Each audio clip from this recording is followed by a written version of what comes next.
Yeay. Selamat hari Jumat, happy weekend semuanya. Wow, yang udah di rumah, yang udah nyantai-nyantai, seneng banget ya kayaknya udah bisa leha-leha gitu. Sementara aku masih di kantor gitu karena hujannya deras banget guys yang ada di Jakarta Utara. Jadi buat kalian yang masih di jalan, stay safe semuanya, hati-hati di jalan karena hujannya deras banget. Dan ini udah hadir Dokter Dalton. Hai dokter, sambil nunggu yang lain. Oke, kita coba kenalan dulu nih. Jadi teman-teman yang baru bergabung, selamat sore, selamat malam semuanya gitu ya. Selamat datang di Dikdok, diskusi kara dokter, dan ini adalah episode ke-70. Seperti biasa, ini adalah program Instagram Live Marathon dan spesial hari ini kita akan ngobrol sama Dokter Dalton Ngangi. Penasaran ya sama dokternya ya, kok bisa ganteng banget ya? Nanti kita akan hubungkan. Nah, judulnya apa sih? Kita akan obrolin malam ini adalah tentang narsisme pada pria. Aku coba tulisin dulu ya guys, sebentar ya. Oke, kenapa sih kita ngobrolin soal pria malam hari ini? Karena aku tuh banyak banget sering dengar kayak kalau pria tuh sempat narsis, kepedean itu kayak nggak boleh gitu, kayak aduh kok narsis sih, jadi bisa membuat orang ilfeel. Nah aku tuh penasaran sebenarnya kalau pria narsis itu boleh nggak sih? Terus pria itu dikatakan narsis itu apa? Kayak cewek nih ya, kalau cewek misalnya bilang aku cantik nggak gitu, misalnya iya aku tadi kesini, iya kan karena aku cantik gitu kan, karena aku oke, itu kan bisa dibilang narsisme gitu ya. Tapi kalau untuk pria, kenapa kayak ada stigma pria itu nggak boleh narsis? Nah kita akan obrolin langsung sama Dokter Dalton. Hai Kak Priscila, iya Dokter Dalton akan ngobrol sama kita malam hari ini. Aku undang Dokter Dalton dulu ya teman-teman. Oke, wait.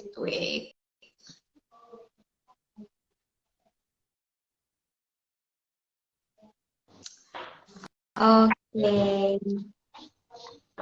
Halo, Dokter Dalton, selamat malam. malam kedengeran ya? Oh iya, wow. Oke, kita tes kamera sama audio dulu dok, biar dokter Oh, cari posisi yang nyaman aja. boleh. Kedengeran nggak? Sudah dokter, sudah Oh, kedengeran. oke, siap. Selamat malam semuanya. Oke, Salam kenal. salam ini kan dokter Dalton tadi udah mulai ramai, padahal dokternya belum diundang. Iya. Kayaknya udah nggak tahu. Lihat dokter Dalton, dokter Dalton, salam kenal ya dok. Ini saya mengucapkan terima kasih juga ya dok ya. Dokter tadi saya juga sempat dadakan hubunginya, Oh tapi iya, dokter Dalton baik banget. Mau ya nggak apa-apa. sempetin waktunya, saya udah panik tadi. Dokter makasih. Siap, Dan siap. by the way, Dokter Dalton sebelum kita kenalan, selamat datang di Dikdok. Jadi Dikdok ini adalah diskusi karo dokter. Intinya Hmm. kita mau ajak teman-teman dengerin edukasi kesehatan yang ringan, simple dari IG Live gitu, kita sambil tiduran. Siap. Nah, dan kita itu lagi ada program dok, jadi ada program namanya Instagram Live Marathon 100 episode, doain ya dok ya. Wow, wow banyak ya. Amin, semoga berjalan sampai 100 episode nanti. Amin, Dok, amin. kita kan saya cuma tahu nih dokter dari teman saya kemarin, cuman Siap. kita baru kenal. Hmm. Saya pun belum banyak kenal sama dokter Dalton. Mungkin dokter Dalton bisa kenalan dulu aktivitasnya apa aja, dan ada nggak program atau yang lagi dokter lakukan? Ini saya perasaan lagi di kapal kah atau di mana nih dok? Enggak, ini di kafe, lagi cari wifi, Oh, tadi lagi di jalan. oke. Ah, Serius nih. iya. Boleh Halo kenalan dulu. semuanya. Ya boleh, salam kenal semuanya. Perkenalkan, nama saya Dr. Dalton. Jadi kesibukan saya selain praktek, praktek biasa ya di klinik, saya juga berusaha untuk mengedukasi, ceritanya untuk mengedukasi generasi yang mendatang nih, adik-adik kita yang di sekolah tentang Oh, dunia pendidikan kedokteran. Jadi kan dulu kan kita kan nggak ada ini ya, kalau zaman saya dulu tuh nggak ada pembimbingnya gitu, nggak ada yang ngasih tahu masuk kedokteran tuh seperti apa gitu. Nah sekarang saya berusaha untuk kasih inspirasi lah gitu, seperti itu. oke. Dok, domisilinya boleh tahu di Oh, mana, Sulawesi apa gitu kan? Sulawesi ya dok? dan lagi di Bekasi. Oh, di Bekasi dok. Iya di Bekasi. Oh, saya kira di Sulawesi, tapi bukan orang Oh, Bekasi kan dok? keturunannya, di sana. Oh, Campuran sih. iya, iya. Iya, iya. Oke, oke. Oh, di Bekasi guys, ternyata Hmm, aku kira di Sulawesi. Udah malam kalau di Sulawesi. iya. Oke, wah ini menginspirasi sekali. Saya juga sempat lihat dokter aktif di LinkedIn gitu. Jadi dokter Dalton itu selain sebagai medical doctor juga aktif itu ya membangun komunitas di sekolah-sekolah. Gimana Ya. caranya biar mereka Hmm. lebih mudah mengetahui akses untuk menjadi dokter tuh gimana caranya ya. Ya, Memang dulu kita tentang karir ya, perkembangan karirnya seperti apa, gimana cara cara belajarnya, gimana cara masuknya gitu. Oke, wah itu bagus banget sih dok, membantu sekali. Semoga Terima kasih. ini ya dok ya semakin banyak gitu yang Ya, terima bergabung di kasih. situ dan semakin banyak yang terbantu gitu. Amin, amin. Oke, dokter Dalton, ini kan Hmm. kita tadi pilih judulnya narsisme pada pria nih dan dokter Hmm. juga kebetulan seorang pria gitu Hmm. ya. Hmm. Jadi Hmm. Ya. belum kita obrolin, kita tuh kan di Nah. Indonesia tuh punya stigma ya kayak cowok tuh nggak boleh narsis, bukan nggak boleh sih. Jadi kalau cowok Hmm. tuh merasa dia kayak aku ganteng ya kayak ih so ganteng gitu, ih cowok kok narsis, jadi kayak bisa membuat perempuan tuh ilfeel dulu Oh, ya. Cuman kan ya, ini berkembangnya zaman, adanya K-pop, nah, adanya TikTok gitu ya, makin banyaklah pria-pria narsis ini muncul ya benar. dan itu ada kontra gitu ya dok ya. Ah, Makin banyak lah pria-pria juga yang eksis gitu ya, baik iya di betul. online atau di offline. Nah, sebelum Iya. kita bahas, saya ingin tahu narsisme itu sebenarnya apa Hmm. dok? Apakah dari sisi kesehatan itu ada definisinya?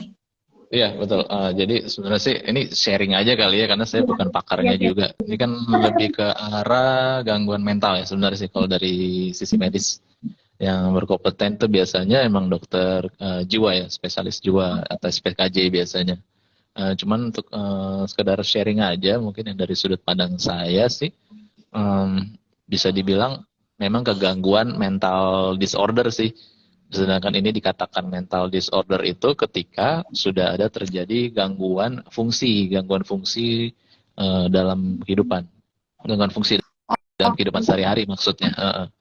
Jadi sebenarnya pada dasarnya setiap manusia ya nggak cuma cowok doang sih, tapi mostly memang cowok secara penelitian yang mengalami gangguan ini memang ada kadarnya, ada kadar kadar narsismenya masing-masing. Cuman dikatakan disorder ketika sudah terjadi gangguan fungsional dalam kehidupan sehari-hari seperti itu. Jadi termasuk saya juga ada kadar narsismenya juga Oh gitu. iya. Cuma ya kalau kadarnya kita bisa seimbang dengan fungsi kehidupan sehari-hari dan tidak terganggu atau tidak mengganggu, itu yang dikatakan balance ya. Nah kalau udah tidak balance, nah itu baru dikatakan disorder, narcissistic personality disorder namanya, NPD ya biasanya. Oke. Iya, karena Hmm. saya pernah juga dengar dan baca bilang gini, sebenarnya hidup itu juga harus ada narsismenya. Jadi itu Iya, kayak apa ya, salah satu basic kepribadian supaya betul, kita bisa reach goals kita gitu ya dok ya. Cuman mungkin dokter betul, betul. Dalam bilang ada kadarnya nih. Seperti Ya, biasa sesuatu yang berlebih itu pasti ada resikonya gitu. betul, betul. Oke. Hmm. Tadi apa namanya Nggak dok? cuma. Kalau klien gangguannya itu EPD, apa dok namanya tadi? Ya, NPD, Narcissistic Personality Disorder ini sebenarnya gangguan ke dalam kategori DSM itu di dalam buku DSM kan gangguan mental kategorinya. Jadi sebenarnya dia simptomnya atau gejalanya sih nggak khas ya dalam setiap manusia ya yang mengalami disorder ini. Itu biasa mereka datang dengan keluhannya lebih ke arah depresi atau ansietas. Jarang yang datang ujuk-ujuk tiba-tiba, dok saya kayaknya narsistik. Jarang sih ya. Biasanya sih mereka bahkan nggak ngakuin gitu kalau yang mereka mengalami seperti ini. Tapi biasa dia datang dengan keluhan simptom yang lain gitu, gejala yang lain yang bisa jadi komplikasinya atau uh, gejala side effect-nya gitu loh. Oke, Mm-mm. dok, berarti saya penasaran nih. Ada nggak di buku atau di teori itu Hmm. ciri-ciri orang yang tadi sudah melebihi kadar narsismenya itu? Bisa Ya, kelihatan nggak? dia bisa bisa bisa kelihatan banget sih sebenarnya kita dari kalangan inilah ya pergaulan kita masing-masing sih sebenarnya sih kita bisa bisa tahu ya. Dia mulai dari Hmm. kan kadarnya itu dia sudah tidak masuk akal pokoknya kata kuncinya itu sudah di luar Nah, kewajaran. Nah, itu oke. baru kita bisa bisa tahu tuh ciri khasnya seperti itu tuh disordernya. Jadi mulai dari nggak mengerti empatik terhadap masalah orang atau perasaan orang. Nah, contohnya seperti itu satu. Kedua juga mulai terjadi gangguan fungsinya terhadap role dia di dunia atau misalkan peran dia di kerjaan. Nah, itu biasa-bisa juga Hmm. masuk ke dalam kategori itu, atau juga dia udah mulai sangat mudah tersinggung gitu. Tersinggunnya dalam kadar yang tidak wajar gitu loh. Tersinggung terhadap kritis-kritis yang kecil, lalu tersinggung terhadap yang tidak implisit ya, yang tidak langsung gitu. Dia pikir ke dia gitu, padahal kita kritisin hal lain gitu atau orang lain gitu. Dia jadi mudah tersinggung gitu orangnya biasanya sih. Mm-mm. Oh, Mm-mm. oke. Nah, terus nah, biasanya yang lebih aware bukan orangnya sih, biasanya yang lebih aware relationship di sekitarnya, lingkungannya, orang-orang, teman-temannya biasanya. Mulai dari teman kerja, teman sekolahnya, teman teman pergaulan itu biasa yang mulai sadar sih. Biasa slowly mereka mulai menjauh, menjauhi orangnya. Kayak kayak gitu tuh biasa. Nah, jadi kalau tiba-tiba teman kalian menjauhi kalian tuh bisa jadi kalian sebenarnya sih jadi masalah. Eh, pernah baca juga dok, ciri-ciri narsisme itu kayak apa ya? Dia tuh kayak haus pujian Ya, dok, gitu. Apakah itu juga betul. sama kita kayak poin ini jangan-jangan gue narsisme karena mau nggak mau dok sekarang tuh orang kayak berusaha jadi Betul. apa ya kayak semua orang bisa jadi artis gitu merasa semua orang bisa jadi selebgram, Betul. Iya. semua orang tuh kayak punya apa ya punya sisi terkenalnya. Nah itu kan juga bisa mengundang narsisme kita tadi ya dok ya. Iya, betul. Ini kayak ngomongin diri sendiri juga sih. Sebenarnya sebenarnya saya juga sebenarnya saya juga promosiin juga kegiatan saya untuk impactnya sih ke lebih ke edukasi ya. Cuman memang dalam kadar yang terbatas lah gitu, kadar yang tidak lebih. Tapi kalau yang narsistik banget tuh dengan apa perkembangan sosmed ini biasanya dia bisa ngepost tentang dirinya sendiri atau mukanya doang gitu ya, Iya. dengan hashtag-hashtagnya tentang dirinya dia sendiri, tentang confidence, tentang self love biasanya gitu, tentang apa lagi, tentang marah-marahin orang lain. Nah kayak gitu tuh biasanya sih ciri khasnya itu bisa sehari tuh bisa ngepost 3 kali lah minimal gitu. Nah, Dari itu ciri-cirinya. dia.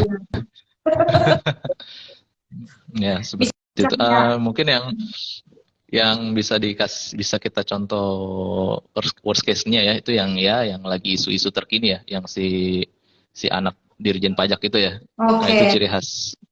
ciri khas orang yang narsistik itu seperti itu ciri khasnya. Iya, iya, iya, iya. Oh, kayak jadi kayak apa ya? Apakah dia kayak merasa harus jadi pusat perhatian, Dok? Juga ada hubungannya juga nggak Hmm, orang yang narsistik tadi, yang udah melebihi ya? iya betul. Jadi dia udah, nah kan namanya gangguan ya, disorder. Iya. Jadi memang salah satu tanda-tandanya itu haus pujian, haus apa ya kayak semacam afirmasi ya, afirmasi dari lingkungan, dari orang terdekat, dari pacar juga bisa. Karena itu mungkin dari pembawaan environmentnya ada kekurangan, dia mungkin perkembangan waktu kecilnya dia kurang haus ini ya, kurang perhatian ya, jadi haus perhatian Kurang dia jadinya lebih. ya. Oh, salah satu penyebabnya bisa Atau jadi karena itu.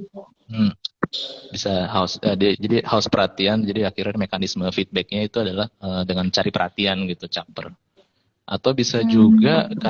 karena dulu waktu kecilnya tuh terlalu sering dikritisi, terlalu sering dikritisi itu bisa juga. Jadi dia Oke, kayak menurut ada karena terlalu sering dikritisi, jadi dia ada kayak sifat yang tidak ingin salah gitu. Jadi maunya perfect terus gitu. oke. Mm-mm. Oke, resikonya dok. Tadi kan saya penasaran dokter sempat infoin kayak kalau sudah jadi gangguan di soal gangguan lah ya, itu sudah mengganggu fungsionalnya kita. Apa salah satu contohnya atau mungkin beberapa contoh kalau itu sudah mengganggu fungsional kita sebagai manusia? Ya, biasa mulai yang paling khas lah ya, itu dari lingkungan. Slowly, satu persatu, teman kita yang walaupun yang dekat juga ya, mulai menjauhi kita. Karena mereka pasti orang wajar, orang normal tuh pasti merasa tidak nyaman gitu Iya. di sekitar seorang narsistik itu biasa satu, mulai yang bisa kita ketahui. Kedua, gangguan fungsional di tempat kerja atau tempat sekolah gitu ya. Itu kita mulai nggak nyaman gitu loh, mulai gampang agitasi, gampang sensitif, terus gampang emosi, terus merasa selalu kurang gitu. Karena kan definition dari narcissistic itu adalah lack of perfection gitu. Mereka maunya perfect gitu. dan maunya perfectnya di dalam dirinya sendiri, self love gitu. Mm-mm. Oh, I see. Mm-mm. Nah, dok kita mau ngomongin yang kepergiannya nih, kan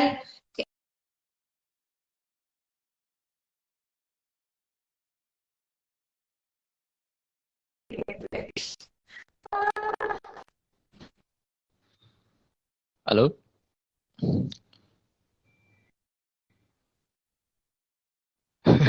sorry banget lagi Eh, mati lampu astaga naga oh iya, aja. Kayak, Aku udah kayaknya kayak bergilir deh. astaga naga, aku takut banget dokter.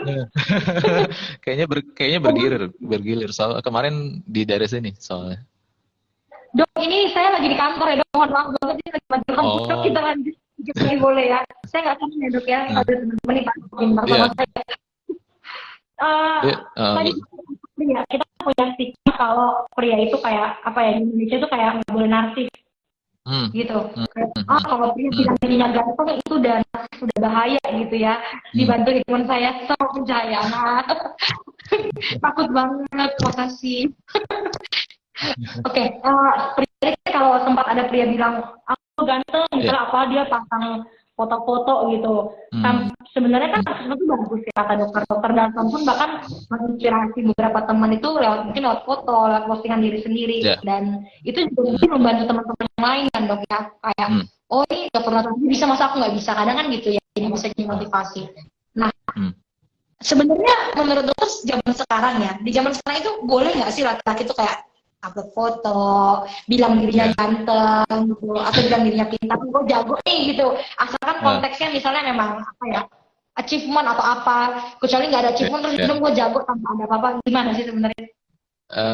Ya seperti kayak orang ini jadi sok bijak nih. Kalau kata orang bijak ya, kalau orang udah bener dia nggak mungkin ngomong dirinya ya bener ya. Biasa Betul, oh dia iya. ya biasa biasa sih dia lebih fokus ke konteksnya ngomongin outputnya ya, hasilnya yang dihasilkan bukan karena dirinya gitu loh. Jadi biasanya kalau dalam kadar men ini terutama dalam kadar cowok, kenapa narsistik ini sering pada pria ya, karena mostly itu karena dunia dan society itu lebih menjudge pria itu lebih confidence, dan salah satu trait dari confidence itu narsistik. Memang sih seperti itu secara definisi, per definisi seperti itu.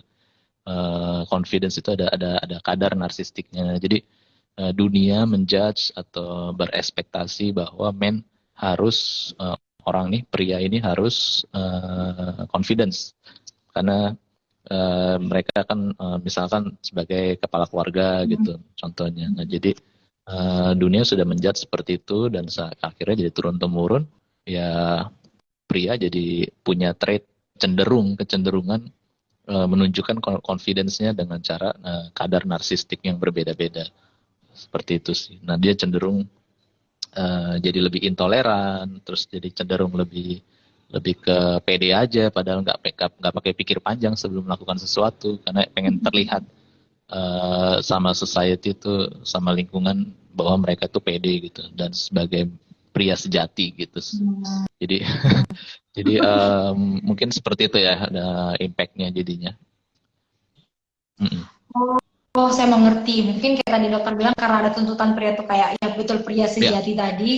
Jadi ya, mungkin kayak apa namanya dorongan ingin terlihat dorongan. sempurna jadi narsis itu makin besar kali ya dok ya. Iya, jadi dia ingin menunjukkan ke dunia bahwa gue nih pria sejati loh, ini loh contoh-contohnya gitu. Dia pengen nunjukin ke dunia sebenarnya, pengen buktiin. Heeh. Ada aja dok, ini ada curhat nih, ada yang nanya, coba kita jawab ya dok ya. Teman-teman jangan takut ya, ini saya lagi mati lampu di kantor, jadi jangan aneh kalau lihat layar saya.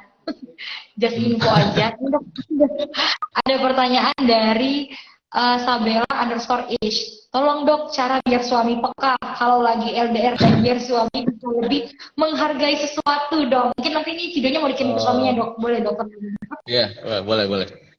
Ini agak susah, soalnya pada dasarnya memang pria jarang yang peka ya. Kita ini makhluk yang penuh dengan logika dan rasionalitas. Jadi kalau kalau nggak ada input ya nggak ada output, nggak ada feedback. Jadi kalau nggak dikasih tahu ya kita jarang jarang sih dengan sendirinya peka seperti itu. Memang ada kadang-kadang yang pria yang benar-benar romantis tuh emang ada. Dia peka seperti itu, dan biasanya kayak gitu sih lebih less narsistik ya, karena karena mereka empatinya ada berarti dong. Karena empatinya kan berarti bagus kadarnya, nah itu biasa less narsistik sih biasanya seperti itu. Oke, jadi ini nggak ada solusinya ya dok ya? Malah dok iyain oh wajar gitu ya? Solusinya ya memang harus didiskusikan sih ya. Hal-hal seperti ini biar jadi kebiasaan, biar jadi apa ya, habit ya, kan memang harus dilatih sih. Pertama-tama pasti harus dikomunikasikan dulu, nanti lama-lama jadi autopilot kan, nggak bisa langsung tiba-tiba peka gitu. Oke, oke. Itu ya Kak Isabella, semoga nanti videonya dikirimin suaminya bisa pakai sedikit ya. Tapi harap Terima maklum, kasih. kata dokter Dalton tadi.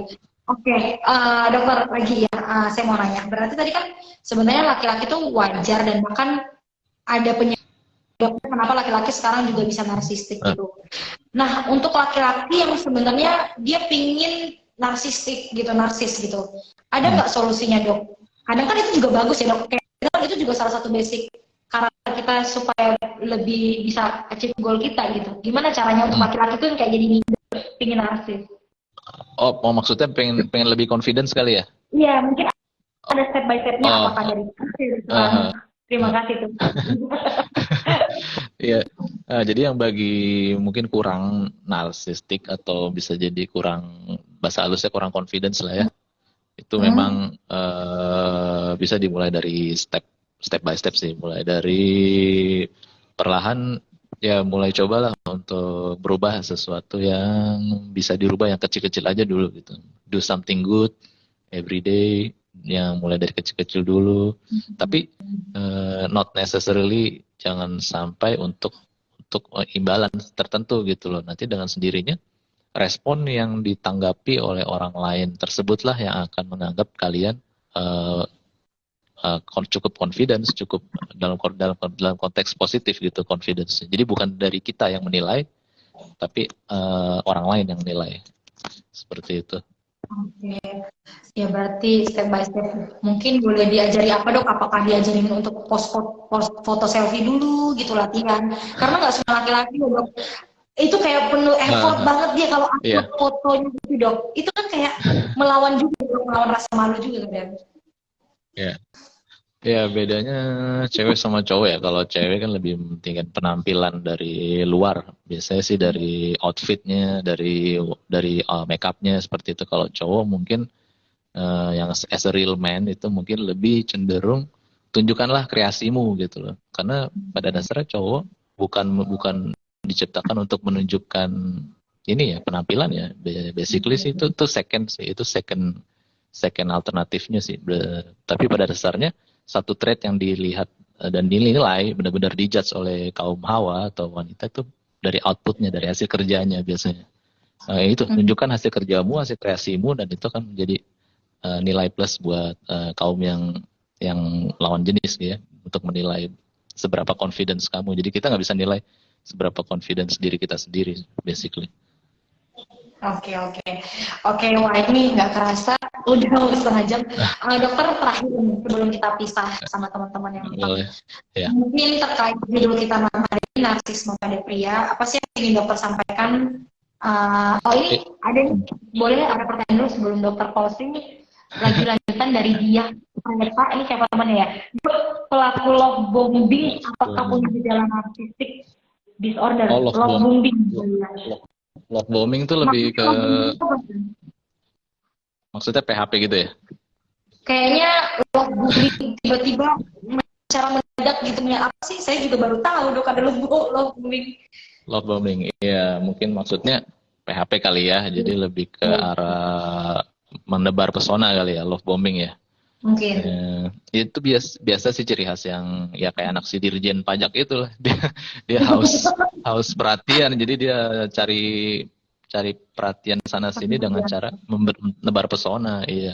Tebar pesona, tebar love bombing dengan ekspektasi untuk mendapatkan cinta kembali gitu. Padahal nggak seperti itu dan nggak semudah itu untuk mendapatkan ini kan ya, cinta kembali kan ya. Iya. Oke. Wah, jadi Harus curhat ada dokter. pengorbanan. Minta. Oke, Iya, oke. Ya, semoga menjawab ya Kak Dia. Berarti itu terakhir tadi kayak tadi saya mau bilang dari Dokter Dalton untuk para pria di sana, apa sih sebenarnya narsistik itu sebenarnya boleh? Kalaupun boleh, sebenarnya harus gimana kita menyikapinya dan menggunakan si narsis ini? iya. Jadi kalau dari saya sih, ya pesan saya sih itu sih intinya.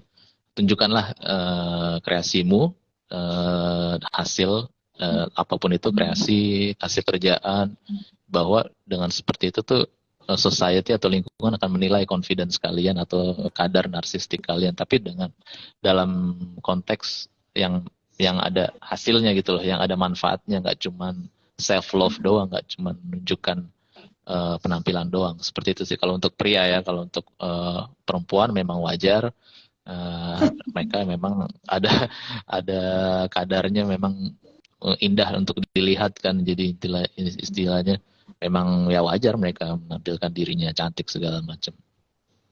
Oke. Oke, Iya, para pria berarti sudah bisa narsis ya. Nggak apa-apa kata dokter Dalton itu nggak apa-apa kok. Pria-pria di luar hmm, sana. Asalkan sesuai porsinya. Oke. Dokter Dalton nggak kerasa ini udah di akhir acara nih, siap, di akhir tiga kita. Terima kasih untuk teman-teman yang udah join. Maaf sama-sama. banget tadi sempat mati lampu. Dokter Dalton juga terima kasih banyak Terima untuk sharingnya. Nanti kasih. kalau teman-teman pingin konsultasi ke dokter Dalton, bisanya kemana aja dok? Hmm, Boleh diinfoin. Atau mungkin teman-teman yang tadi pingin ikut ya. komunitas yang tadi itu apa yang bisa Oh, dihubungin siapa? cukup follow IG saya aja kali ya. Nanti kalau mau tanya-tanya ke DM boleh. Kalau komunitas yang Hmm. ini untuk sekolah sih, masalahnya untuk adik sekolah ya. Jadi Masuk biasanya saya sekolah ya? datengin sekolah-sekolah. Iya. Oke. Kalau mau ketemu dokter, misalnya di tempat praktek dokter ada di mana aja? Boleh diinfoin mungkin dok? Sebenarnya sih saya jadi dokter ini ya, dokter pengganti. Jadi nggak menetap. Mm-mm. Jadi Oke. paling Nanti konsultasi lewat online, iya, lewat online aja sih hmm, biasanya. itu guys bisa lewat online atau lewat DM dokter Dalton juga bisa di Hmm. follow tuh di dokter Dalton gitu. Iya, hmm. Oke, Iya betul. dokter Dalton sekali lagi makasih banyak udah disempatin waktunya Sama-sama. malam Terima hari ini. kasih. Ya, Semoga terima kasih guys. bermanfaat, dokter. Oke, teman-teman, kalau gitu saya dan dokter Dalton pamit. Selamat malam, selamat istirahat. Sampai ketemu besok malam di live IG. Terima kasih. Dadah, selamat malam. Selamat malam.